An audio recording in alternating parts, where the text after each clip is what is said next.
What's going on, Brigade? Got a huge exclusive. Sitting here, Battle on the Border CEO, Denim Blevins. Denim, thanks for joining me. Thanks for having me, Pat. Hi, Brigade. Just here at the VFW, as you can see, drinking a beer, selling some tickets, and getting hyped for next show. Hope you guys are doing the same thing. We're less than a month away. And it's just been absolutely crazy, some of the turn events that have happened. Besides an already stacked ticket, there has been just some insane acts carried out by a few of your personal favorites that you know very well. And before we get into the depth of the card, let's just put it out there and address the elephant in the room. Jake Shepard. Jake Shepard, yeah, I mean, he's been a thorn in my side. I really don't have a lot of respect for the things he does. I'd say he's got different morals or different standards he holds himself to than me, so I'm not going to release him or anything and let him off that easy from his contract. Jake might not know that, but a lot of the people that really know me and are watching this video know that I'm not going to let things like that slide, and what goes around comes around, you know what I mean? So I'm not going to say too much about it or give him too much of my time and attention, but obviously I've got my eye on that situation, and, you know. Well, Jake in the past has actually put his hands on you in capacity of CEO, but has also threatened you as of late, saying that, you know, he intends to physically deal with you come the 16th. And he's very fortunate there that I'm a professional, I'm a business owner, and, you know, Jake is, I dislike the man, but he's a great wrestler, and he's a heavyweight, and I'll give him those type of things, but he doesn't know me on that level either, and I'm not going to take those type of things lying down, and I'm not going to allow them to happen to other defenseless people like Doug Piles and James, and I'm not going to allow it, so all that's under review. I'm not going to elaborate on it too much, but absolutely my eyes are laser focused on Jake Shepard. Well, what about the recent events that occurred with Scotty Owens and what has happened? Okay, so I've been following that, and I saw typical behavior from the marquee players. I don't know what to say about them guys. It seems like they're going to blindside people left and right. Doesn't seem very manly to me. I think it actually maybe reveals some weakness. Maybe they're a little apprehensive to handle some of these people like a Scotty Owens head on. I saw a video where Scotty caught up with Mr. Slade. Scotty said he would hunt. And here's the thing, that Mr. Slade came into Battle on the Border with them as you know, his own entity, and I didn't invite him, okay? So he kind of just showed up. And when you come to Battle on the Border, you need to be ready and have your head on a swivel. You can't just come in here, running your mouth, or trying to throw your weight around and not be ready to feel the ramifications of that. So Scotty, in my opinion, did what he had to do. Well, to me, it speaks volumes, though, that Mr. Slade, proclaimed by the marquee players as the bodyguard, was the first that Scotty addressed after the cowardly 3-on-1 attack. I can't speak on why he would do that. I honestly don't know. I mean, there's probably a million different avenues or angles he could pursue with attacking them in different orders or what he's going to do. I can't get into Scotty Amos' mind to explain that, if that's what you're asking me. I'm not sure. I don't think any of us could get into the mind of the anti-hero. And I don't think I would really want to understand his psychology, especially, I've known Scotty's been a friend of mine for a long time. A lot of people that don't know that before Battle on the Border, Scotty and I were friends, associates, and we did different sports together and stuff like that. And Scotty's got a dark side to him. He's a great guy, but when you bring out this dark side, man, I'm not responsible for what happens, I'll say that. I think there may have been a miscalculation taking Scotty's apparent kindness and jovialness with his fans, because he's became a huge fan favorite here in Battle on the Border. Sure he is. As maybe weakness by Jake, and that's why Jake targeted me. That doesn't seem too smart to me. I think a confident person doesn't have to prove themselves, and he is a happy guy because he's confident in himself. And if Jake's jealous of that, maybe he's threatened by it and wants to attack him. I don't know. To me, it sounds like jealousy. I think that is a distinct possibility. Yeah. Now then, also, another one you've had issues with numerous times, who's also had issues with multiple members of the brigade, both your wrestlers and your fans and the board, and that is Brandon Xavier, your old friend. Yep. All right. So Brandon is it's another one of them things where there's a lot of things I respect about him. All right. He's been in Battle on the Border since the original. He shows up every time. He comes to fight every time. He did serve his country and stuff. But on the other hand, he's despicable, man. He's similar to Jake Shepard in that he's a guy that tries to out-strategize you with like blindsiding people or using weapons or faking injuries and things like that. So I don't find that to be anything to be proud of. I think Brandon Xavier would be a lot more respectful if he would ditch all the cronies he carries around with him and maybe like do his own thing and like try to be his own man without a bunch of support. I mean, other than that, it seems like it's similar to Jake Shepard. Well, I noticed that except he's been doing it for longer. He's been an authority on my side even longer than Jake Shepard. Most definitely. Brandon has a way of always positioning himself to be there for him the most opportune or for others the most inopportune times. And that has put him in a unique position as he holds the gold ticket.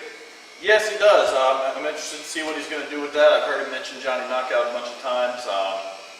Last time he tried Johnny, it didn't fare too well for him. Is he going to end up under a ring again? Under a ring, or faking a neck injury, or hiding behind his woman, or I have no idea. Brandon's unpredictable. I'm sure he's going to have some kind of game plan. Well, speaking of the woman aspect, Jocelyn. she's in a unique position too. Yeah, she fights in the semifinals that night. She fights Maria But James. who? Yeah, Yeah, the amazing Maria. That's another big match. The Yes. winner that's going to go on to fight Heather Owens for the inaugural BOTB Women's Championship. So it's a big match. Probably try to maybe get Heather to do commentary for that ringside and watch that match and get a first-hand view. I'm interested to see where the fans are going to fall for that one because from what I've heard, they don't like either one too much. Jocelyn has not endeared herself with the Battle on the Border fans. And Amazing Maria is known not to care about fans, period. But both have very different career avenues they've taken. Jocelyn is most definitely the gritty workhorse of the women's division here. She likes to be in the fray and in the fight. She'll fight Amazing anybody, Maria, again, will fight anyone, but has also... Maria's a little bit more picky about it. She's got some years of experience on Jocelyn. She works a big regional scene, and Maria's wants big fights. This is a big fight, so yeah. And speaking of what put this match to prior, let's go back to Battle of the Border 6. Heather Owens, as you already said, is in the finals. Right. But not without controversy. Yeah, so Heather and Shauna, I think a lot of people know that Heather Owens and Shauna Reed, they squared off in the semifinals. Classic. Heather got out with the win. Those are two ladies that respect each other. They're actually friends, but once again, the prize is on the line. Got to go for it. Jason Saint and Charlie Cruel come down and interfered in that match, distracted Shauna. I honestly was really disappointed with that because I thought it jeopardized a good match. Like, congratulations to Heather for doing what she has to do and winning, but I would have liked to seen that match play out without the interference. So I've heard Shauna's not happy about that. That could be something that's addressed in the future. I'm unsure, but I would think that at some point there's going to be some kind of retribution for that situation. Knowing Shauna for who she is, I could definitely see that weighing on her and being in the back of her mind. Yeah. But then again, as for Heather is a consummate pro. She just wants to win and move on. She did what she had to do to put herself in the position to become the inaugural Champion. women's Battle on the Border champion. So can't fault her for that. Sure. Now then, put some of the more edgy side of what's occurred behind us. We're looking at an absolutely huge card for June 16th here at the Harrison VFW. I have to agree with that. I mean, what, besides the surprises that keep coming out, we've got some new appearing that has just been on fire around the region. Cisco Silver. Yeah, so Cisco Silver is a young up-and-comer. He had a nice amateur background. He's a high flyer type. He's lucha libre style, and I think that's something we haven't had a lot of in Battle on the Border. And being outdoors, man, that guy can fly as high as he wants and do whatever he wants. And I expect Cisco Silver to bring his A game as a young guy, making a big debut in a new company. I think he's going to lay it all on the line and put on one heck of a match against Atticus Cogar. There lies the problem, though. We both know the reputation of the leader. Yeah. Atticus is one, if not the most dangerous men going today. And the thing is with that is Atticus Cogar, as you said, duly nicknamed the leader. You know, I think that's very appropriate. He's probably one of the most dangerous because he's got a cerebral assassin kind of mentality. He thinks everything through, and he's diabolical. He's going to come up with any kind of way of winning. And I think there's a few screws loose with that guy, man. I personally would not really want to fight him, but I think he's great for the show because he's a wild card, and I think he'll go out there and go toe-to-toe and even fly against Cisco. I mean, Atticus, make no mistake, can go when he's in that ring. So it's not just that he's a smart, tricky guy. He's an athlete, too, and he can go up there and go off the top rope like the next guy. I mean, so that's a good match. Well, I think what will be impressive is that Battle on the Border fans may be familiar with Atticus, but it's from a tag team. Yeah. With his brother Otis. Atticus on his own is a completely different monster. And like you said, what you might not see in his tag team wrestling, he has such a multitude of styles he can call. Right. He can go ground and pound, but like you said, Atticus can fly with the best of them. Right. So I haven't had the opportunity to see Cisco Silver live. The video I've seen from him is amazing. I mean, like you said, the lucha libre style to the extreme, and without a ceiling. They bring something fresh and distinctively new to Battle on the Border. These guys are in very good shape. They're both very fast. I expect it to be a barn burner, bell to bell. I agree with that. I think that's going to be the match to watch. It might be that match too where people aren't expecting it to be, That's it. And then it kind of sneaks into being one of the top matches of the night. Exactly. Maybe. With what they can do Yeah. respectively. The hunger, both guys are hungry.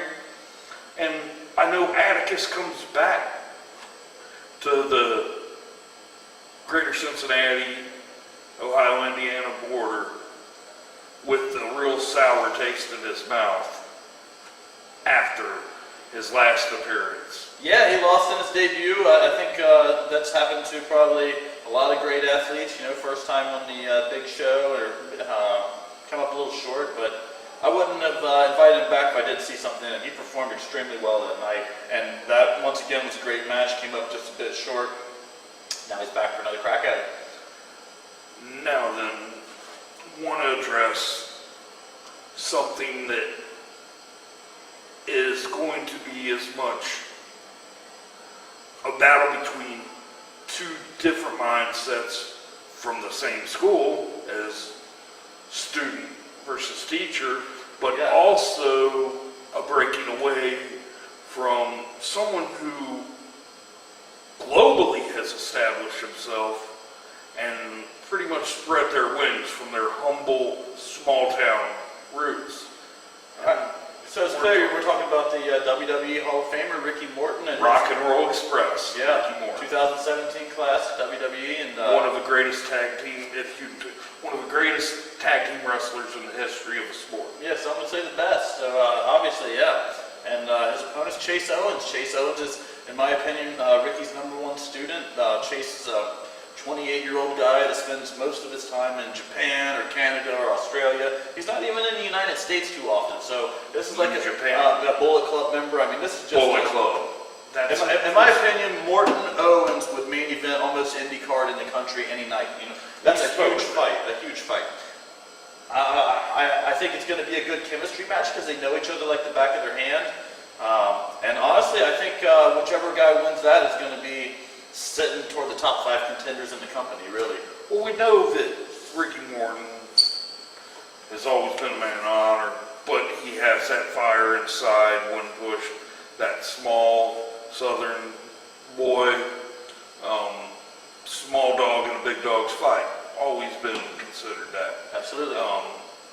So we know he can get fired. We know that Ricky, even though he's a WWE Hall of Famer for being a member of the Rock and Roll Express and a tag team genius, we know Ricky can also get it done on his own, as he's proven in the past. No denying. Chase, what I'm seeing personally is Chase has established himself globally. In Japan, he's a huge draw. But coming home, he's still Ricky Morton's best student. So you're saying he's in the shadows a little bit within the United States?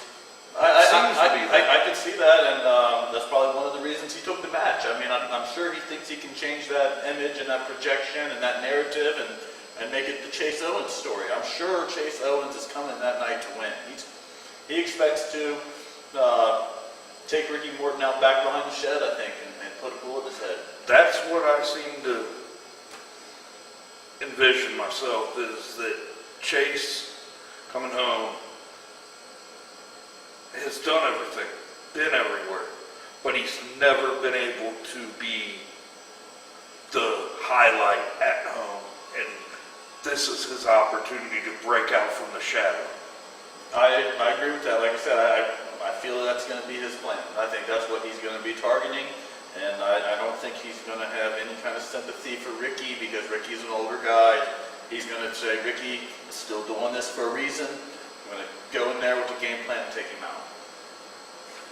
Well, with Chase, one thing being Bullet Club, I've noticed you never know who you're going to get. Are you going to get Chase, the amazing singles competitor that comes with, respect for his opponent, or are you going to get Chase that's ready to get down and do what needs to be done to win? And that is the kind of question that's going to be answered on June 16th. That's one of them things where I can't speak for what kind of psychology Chase is going to have coming in there. Like I said, I think he's going to be ready. I think he's going to take Ricky seriously. But if he doesn't, that's on him. I think it's going to be a hell of a match, hell of a night altogether, honestly. But now, and there's a lot more going on throughout the night. There's just so much that it'd take us another hour or two to cover every single aspect. But we both have things to do. You're always busy. I know you're on call right now. I'm always on call, brother, but I love the brigade. Brigade is amazing people. Right? But we do have to address what could and should and would be a pay-per-view main event anywhere. And that is the World Heavyweight Champion rematch for the championship between the Iron Man, Rob Conway, seeking to regain the title from BOTB favorite, the absolutely insane Mr. J himself, and BOTB World Heavyweight Champion Johnny Knockout. Oh man, that match, just you mentioning that match It just chills. gives me goosebumps. Yeah. Okay, so obviously, being the owner of the company, I know Johnny Knockout's the reigning champion. I also know that Rob Conway has attended all 6 shows so far, and he's posted a 5-1 record. He's the inaugural champion. He's the only other guy to hold the belt ever.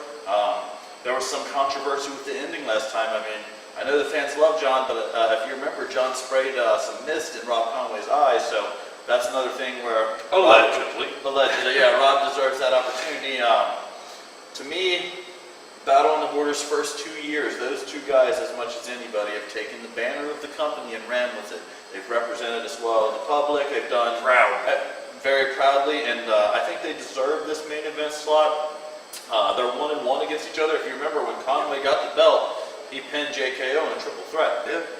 JKO returned the favor. So 1-1, 2 top of the food chain guys, both in great shape. 30 minutes, most pinfall submissions. Iron Man match. Iron Man match. That's the thing. We see Johnny, he's posting always his training sessions. He's a cardio monster. We know he can go. But He ain't the only one. an Iron Man match for the Iron Man. And he doesn't get that name lightly. We know last year just what he done in Indiana. Yeah. I mean, I'm pretty confident Rob Conway's going to come in shape. I would expect so. Yeah, I'm going to go out on a limb and say that Rob Conway, the Iron Man, will be ready for the Iron Man match. I think Johnny Knockout will be too. So that's why they're in that match. I see which guy cracks first, man. I mean, that's one of them deals where you pin a guy 5 minutes in. That's just first blood, you know. That's just, you're up 1-0. You got a long ways to go still. So tough match to be in there against to be in a ring against looking eye to eye with either Rob Conway or Johnny Knockout for 30 consecutive minutes is a handful for anybody in the world. Well, very few men in the sport could do it. Yeah.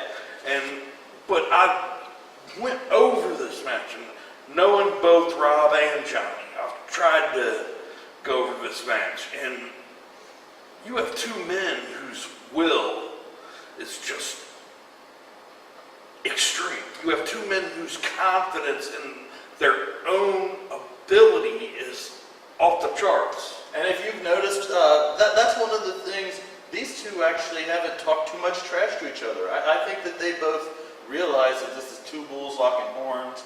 I don't think either one's backing down. I mean, it's gonna be epic. Well, I've got a clip from Rob after the last Battle on the Border, and Rob was patiently awaiting when he'd get the call. He knew he was entitled to a rematch, but was letting Johnny do his thing. Right. And was patiently waiting, but a swag about him, the confidence. And although he's confident, these 2 men really truly respect one another. May not like each other necessarily, Rob being from the old school, Johnny the just extreme modern style. I'll be honest with you, from everything I've seen in the locker room, them 2 guys are what I would consider their friends. I've seen them shake hands multiple times, but once again, it's not about that, you know what I mean? There's no friendship is right here, okay? And the Battle on the Border Championship is right here. Exactly. When that bell rings, yeah, you can't afford to be friends. I don't think if either you one want to be champion. I'd be shocked if either one of these guys is thinking about friendship when the bell rings. And it's just amazing to me that Battle on the Border here in Harrison, Ohio, all due to you, Bill. What you have done, taking this company to whole new heights, but bringing caliber of matches that should be on any TV, pay-per-view, should be headlining, you know. You say all of me, but it's one of those things where you're only as good as those people you surround yourself with. I surround myself with the best. I have an unbelievable team. I try to help steer the ship as much Oh, as I you can. have a great board of directors. Yeah. Take nothing away from any of them, and I apologize if that seems a slight. I'm saying where the passion that you've had to make this a reality. My baby. And well, that's it. You were smart enough then to surrounding yourself with the right people and reaching out to the right people. But this is still it's your baby, like you said, and what it's become in 2 years is just... Makes me proud, man. Like I said, I couldn't do it without the brigade. So once again, thank you, brigade. Our fans are amazing. And ever growing. Oh, and what was the numbers last? So in December, we set a new record with 315 fans, and then our first show here at the VFW in February, we shattered that, and we had 470. 470. And June 16th, Harrison, Ohio, VFW Post 7570. It's also your first outdoor event. I'm trying to do You it bigger and better, man. We're trying to do it's going to be enormous. First time outside, I think that opens up a lot of new avenues. We got a 17-acre beer garden. There's an outdoor cabana with food and restrooms and such. I think it's going to be a festive atmosphere. It's going to be a wild night. It's going to be something you don't want to miss. I personally can't wait. It's one that I've looked forward to every single battle on the border thus far, but this one has just went beyond anything as a writer, journalist, or just as a fan can even fathom for what you're bringing to Harrison and the level of talent you're bringing with it and just the possibilities for that night. Possibilities are endless. Gotta be there. Brigade, you heard it. Denim, thank you for Thank your you, time. Patrick. You have a great night, and we'll see you June 16th. See you at the show.